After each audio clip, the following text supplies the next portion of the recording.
were to download your image, all the information about copyright, who the copyright holder is, what the keywords are, what information that you want to embed will be available to anybody who has that image. So right here at the very bottom, there's something that says copyright notice.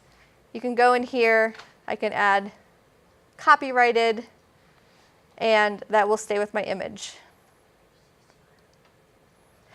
So I'm not going to talk too much about Bridge. I've made some other notes on your handout that will give you some hints too that you can use Bridge to batch rename all of your files while embedding the original file name in there. So if you, for instance, went to Antigua, Guatemala, wanted all of your files to say Antigua, Guatemala, and then have the date of the image that you took it, you can have Adobe Bridge rename all of the files in that folder at once, so rather than going in and retyping the names. So these are other ways that you can work with Bridge.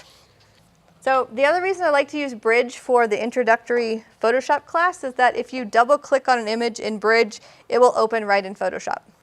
So I'm just going to open up this image because I know it's tagged and I know I've added copyright to it.